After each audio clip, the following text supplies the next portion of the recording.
Now, somehow, I'm sat in the dizzying heights of 63k overall, but my team is full of problems, chief among which is Anthony Gordon, who is once again an injury doubt. So here is my team selection for Game Week 18.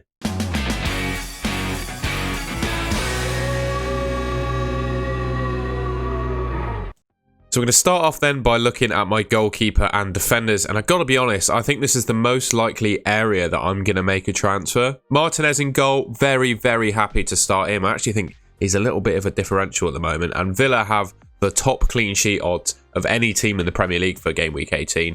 Taylor, Lascelles in cash, I'm not happy with. All three of these players might not start their respective fixtures in Game Week 18. And I've got James and Udogie on my bench. Udogie, I'm going to keep hold of because he's only suspended. He's going to be back next week. Reece James, it was a failed punt. Got away with it last week. Matty Cash played in his place. But yeah, I'm going to have to sell him, I think, for Game Week 18. And I'm just not happy with Taylor, Lascelles in cash. The player I'm eyeing up, I'm a little bit behind the curve of most FPL managers in getting him, but Pedro Porro, I think, makes most sense to get him. 5.5 million. Spurs proving to be a reasonably decent defence, in my opinion. He's putting up some fantastic attacking numbers that actually rival some midfielders. And when you look at the amount of returns that he's got, 5 clean sheets and 6 assists, basically 11 returns in 16 starts, which, well, for 5.5 million, I think is absolutely fantastic. And those attacking numbers, as I said, they rival some midfielders in the game. They've got decent upcoming fixtures. I'd say they could possibly keep a clean sheet against Everton. Brighton will probably score. Bournemouth could be a clean sheet, and Brentford as well could be a clean sheet. I'd say Brighton and Man United, Spurs probably concede in those two games, just in my opinion. But I do think Porro can still get attacking returns in all those fixtures. So for that reason, I think he's the top defender that I don't own currently. For that reason, I think he's definitely going to be transferred in. Now, my midfield, I'm in two minds about it, to be honest. Anthony Gordon, he did pick up, a knock, quite a bad knock, to be honest, against Chelsea in the Carabao Cup yesterday. So once again, he's an injury doubt. I think he's been an injury doubt now for 3 of the 4 last game weeks in FPL, and he's always started. So I'm in two minds, basically. Question is he actually going to play? I mean, he's proven that he can, push off a knock in play in the last couple of game weeks. So I think there's a good chance that he can play, but likewise, there's a chance that he doesn't as well. And to be honest, of all the recent game weeks, I think this one is his highest likelihood of being rested.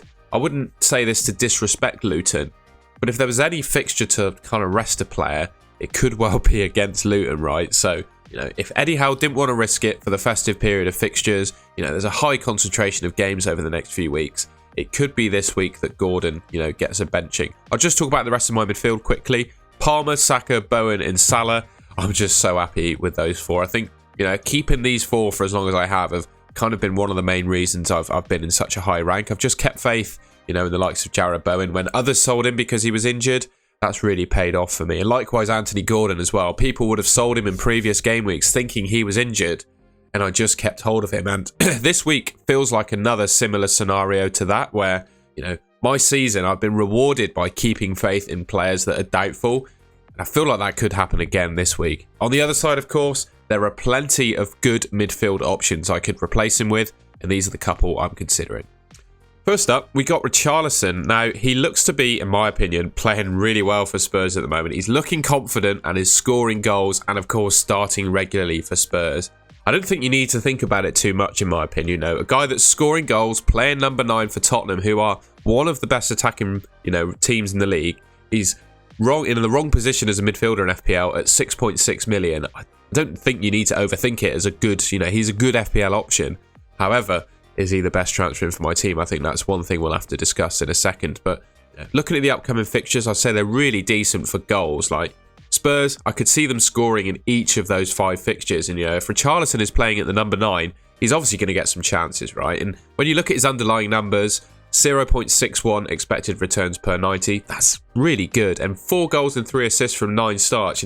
Most people are saying that Richarlison has had a poor season. I think he has too, but when you look at his numbers, they're not actually too bad. So, yeah, he is the first player that I'm considering. One player that's been missing from my team all season, I've just not had him because I've kind of favoured the likes of Saka and Bowen instead. But Heung-min Son has just been absolutely ripping it up this year. He's obviously one of the best players in the game. Now to start for Spurs, putting up some amazing numbers. Yeah, he's an elite finisher as well that always performs his underlying numbers. So when you look at his XG season on season, he overperforms it pretty much every year. So he's one of the few sort of outliers in terms of XG that it doesn't really apply to. He scores more goals than he accumulates XG. The one thing with Son is the Asia Cup and the Africa Cup of Nations. I found a tweet, you can see it here, of when teams are likely off and how long they're going to be out for in the Asia Cup. By the looks of it, you know, even if South Korea get knocked out in the group stage, to be honest, I think they got a really strong chance of winning the whole competition with how good their team is. But even if they just get through, you know, get out of the groups, they get knocked out of the group stage, he's going to miss 2 weeks of FPL. So when you look at the fixtures he's got coming up, if I buy Son for game week 18, I'm buying him for 3 fixtures, and then I'm locking myself into a transfer 3 weeks down the line. And with potentially Haaland coming back in that time frame as well, that's another planned transfer further down the line.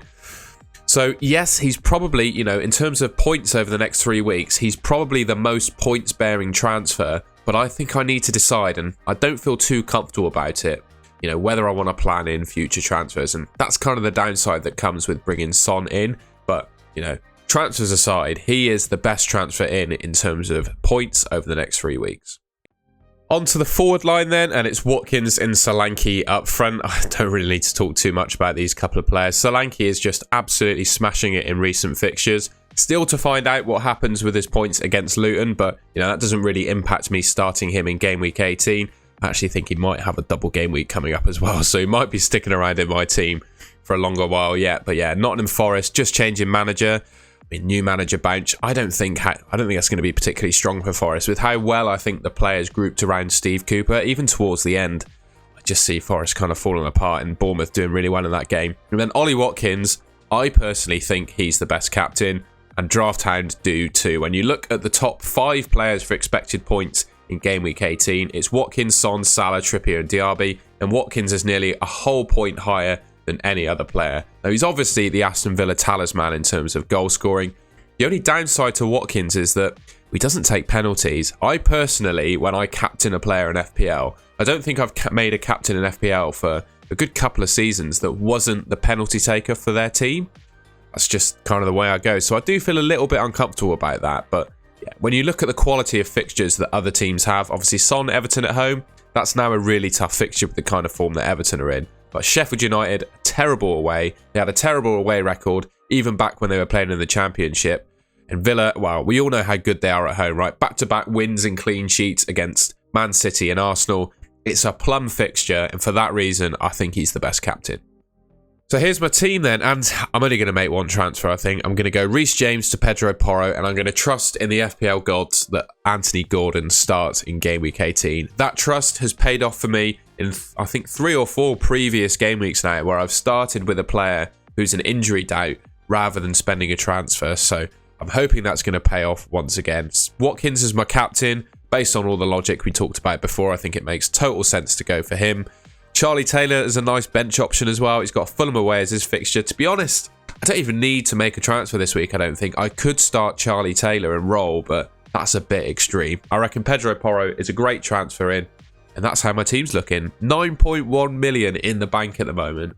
Personally, I'm not actually that scared about spending that money as well. Obviously, with the absence of Erling Haaland at the moment, a lot of other players are going to have a lot of money in the bank as well. But the time you want Erling Haaland back, around game week 20, where he plays Sheffield United at home and is probably the best captain. Don't forget, of course, that Erling Haaland's currently injured and might not even play that time.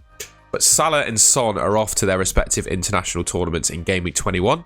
So potentially you could sell them during game week 20 when Haaland is the best captain, and then not, you know, you can spend the Haaland money basically is what I'm trying to tell you. So don't be afraid about that. That was the only other bit of advice I wanted to offer. Alright, and that's the end of the video. That's my team for game week 18. Join me on the deadline stream. I'll be streaming at 4 PM UK time on Thursday. So that's tomorrow by the time you see this video. So yeah, if you enjoyed it, please leave me a like rating, subscribe to the Goal and Goal channel, which should be just there, and I'll catch you in my next video.